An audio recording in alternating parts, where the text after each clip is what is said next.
Ladies and gentlemen, welcome to the Rogers Kakasungura YouTube channel. You know, Mount Kenya is crumbling down, especially, leave about Mount Kenya. Let me address the people of Central. I have always done this in my previous videos, but then let me repeat again. Why? Because today, Mwangi Wairia has stamped authority on what I've been thinking about the Mount Kenya region, and especially the people from the Central Kenya. Now, the people of Central are going to be divided into groups. You know, all along, Mount Kenya, or Central Kenya in particular, has in several years enjoyed the monopoly of unity. These are the people, one of the tribe in Kenya that is known to be politically united for decades, since independence. These guys are known to be united in politics. But from what I'm looking at, it's like there is a person somewhere who is highly committed in disintegrating the people of Central. There is a man somewhere who is using money by all means possible to make sure that the people of Central are divided. This is how it's going to happen. The current Mount Kenya, or the Central Kingpin, whom we know,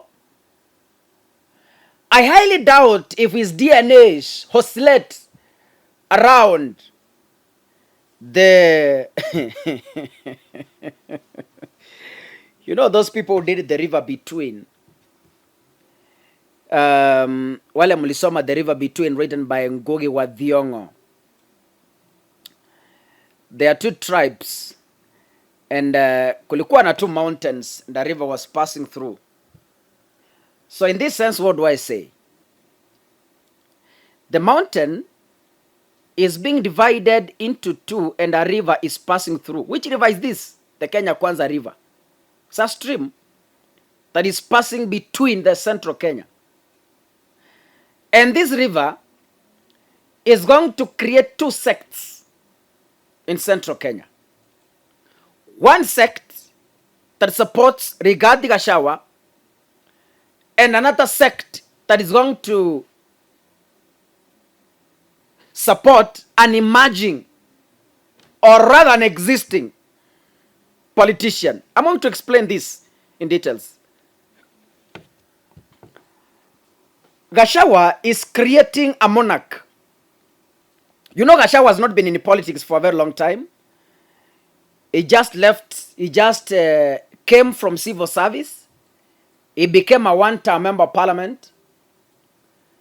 And he sailed through to the position of the deputy president. Now, he's creating his monarch. He's creating his circle. And once you create a circle, when you are building a house, you must uproot by digging a foundation. Now, Gachagua is digging his own foundation so that he can build his own monarch. And when you are building a foundation, you must definitely destroy other monarchs. When you are cutting trees, you must destroy other monarchs. They can be the birds, they can be some animals on that tree. So when you are digging a foundation, there's a possibility you relocate other animals where you are digging that foundation. So this is what is going to happen. Gachagua has already demonstrated that he hates the Kenyatta family in public by fighting Uhuru Kenyatta directly without fear of contradiction. Rigathi has stood in the public directly fighting Uhuru Kenyatta. So Rigathi, you know, Uhuru Kenyatta, the Kenyatta family has created circles, business circles, government circles, friends, both in Kenya and outside Kenya. Mama Ngina is an institution. So Rigathi is directly fighting this institution. What is going to happen? The Kenyatta family has people who believe in them in the central Kenya.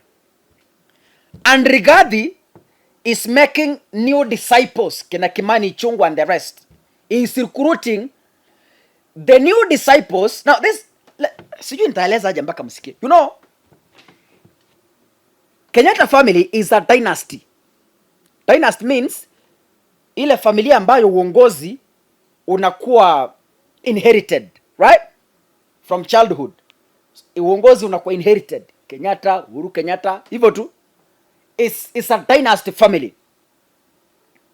And Rigathi Gachagua is a hustler, in quotes. Not a hustler financially, but a hustler in terms of leadership. Meaning, they don't have the roots of leadership. But then, if you look at Gachagua keenly, you're able to tell which region he belongs. Now, Uhuru, the Kenyatta family, that is the Mama Ngina family, for a long time, they have built a bigger circle in politics in the central Kenya. So, there are these people who feel inferior.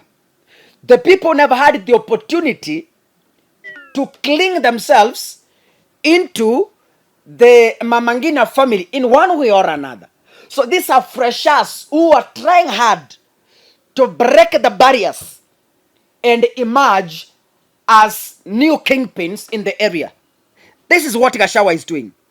Gachagua is fighting to break the barriers without consultation. You know, when you want to emerge, kings are made. They don't come by accident. They are made. And we succeed through consultation. We succeed through kupakwa mafuta. Even in the Bible, kings walikuwa wanateuliwa baada ya kupakwa mafuta na prophets. Yani unapewa, unabarikiwa. You are now ready to rule, unabarikiwa. Now, there's this sect of boys. Juvenile boys, breastfeeding boys, the likes of Kimani Chungwa, who just want to impose themselves into the people without cultural blessings. You know, even God respected culture when Jesus was born. That is why Jesus began his ministry when he became an adult. That's when he was allowed to preach the gospel, right? So, even God respected culture in the Bible. Kimani and the likes of Gachagua, they do not want to respect culture. Every community iko na wazee who knows how culture works. Now, Gachagua is creating his sect. And the sect of Rigathi Gachagua are people, growing young men, who never had an opportunity to break into the Kenyatta family to build their political career. This is a sect that emerged from nowhere, and they just want to impose themselves without fully understanding the foundations of their Gikuyu culture. Wao wanakuja tu, you know, when you want to be a good leader, you must read history. Usome history, uelewe vizuri how your community works. When you understand the community, then it becomes very easy for you to become a kingpin, right? Now, these boys, they are just emerging. And the Kenyatta family has its own monarchs. Now today, Mwangi Wairia has spoken exactly my point. And he has said, Rigathi is a leader of people with shares. And Mwangi Wairia is now emerging as a person of the non-shares, the dynasty. You know, Rigathi claims he has shares in Kenya Kwanza government. Meaning, if he has shares in Kenya Kwanza government, the other sect doesn't own any shares in this government. That is the sect that Mwangi Wairia is emerging from. So kama mnanipata. You know, it's very hard to uproot dynasties. Why? Because they have strong foundations in politics. When Gachagua is representing, you know, in central Kenya, the majority are those people without shares in government, the inferiors, our Gachagua. And the propellers of economy are the people who have been locked out of government. That is the Kenyatta family and the rest. Now, this is the foundation that Mwangi wa Iria is emerging from. Sijui kama unanipata. So Mwangi wa Iria is germinating from the dynasty family. Then he is coming to face, you know, Uhuru Kenyatta right now is a retired president, right? The dynasty has no representation currently. And Gachagua has represented the inferiors. Wairia is emerging to represent the dynasty. Ladies and gentlemen, wait and see what is going to happen. The mountain is under siege. It's going to be Gachagua versus Wairia in Azimio. Unajua Wairia kuna pesa. He has been a governor. Na muliona when he was running for presidency, the number of vehicles he unleashed. Wairia has cash. Wairia is a tycoon. Ndugu zanguni, watch this space. I have warned you severally, and I'm warning you again. The people of Central Kenya, watch this space. The Gachagua versus Wairia. Wairia is going to represent the Azimio dynasties. And the Gachagua is representing the Kenya Kwanza hustlers. It's going to be messy with casualties. Can you listen to what Mwangi wa Iria was saying today? To join me, I am the leader of non-shareholders. Gachagua is the leader of shareholders from today. And I'm saying there will be two groups in Mount Kenya. One led by Gachagua, the shareholders, the other led by Wairia.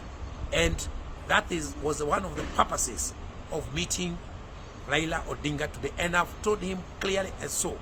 I also want to speak to this issue of Gachagua always abusing Raila Odinga and trying to create a wedge between Kikuyus and Luos. Luos are our friends. Kalenjins are our friends. All communities are our friends. And I am not going to accept a situation whereby the leader of some few shareholders is telling us that Luos are our enemies. This business of always abusing Raila, when we start asking for our share of cake, some few elected Mount Kenya leaders always come back and they always tell us about Kemondo, they tell us about Mwendawazimu, they tell us about everything. Raila's age, even he does not deserve to be abused by anybody. And I want to tell Gachagua very clearly. I'm very clear on this. And I know some few people there you start replying. But on this one, I want you to listen to me. And I want now to speak to the people of Nyeri because they are my neighbors and they are our friends. Kibaki, President Kibaki, actually was literally installed by Raila Odinga. He's from Nyeri. Gachagua is asking us who is Raila Odinga. We need to reply to him that Raila Odinga is the person who installed his elder brother, the third president of the Republic, Moi Kibaki, as the president of Kenya. If he doesn't know who Raila Odinga in this country. Gachagua, and I respect him, I have no issues with him, has been in parliament for one term. Then he need to know the number of years that Mzee has been in politics for him to understand who Raila is. And I can tell you, the spirit of Moi Kibaki must be turning in his grave now. Because somebody from his area is actually asking who is Raila Odinga. Raila Odinga literally coronated Kibaki. And the people of Nyeri need to silence Gachagua and tell him he's actually going to bring a curse to Nyeri people and even to the entire Kikuyu community. You can do politics, you can say you not give subsidies, but I think we should remove personal politics. And I am telling you, there is a time I say that some of us will get a curse. There is no way Rigathi Gachagua can continue abusing Raila. If you listen to William Ruto, he doesn't abuse Raila per se. They are dueling. It's a political duel. But we cannot have somebody at his only job every day is to rally people to abuse a person. So, and I want to repeat once more, the spirit of Moi Kibaki must be turning in his grave, listening to Gachagua, asking who Raila is. At least, you can fight with him politically, but don't ask who he is.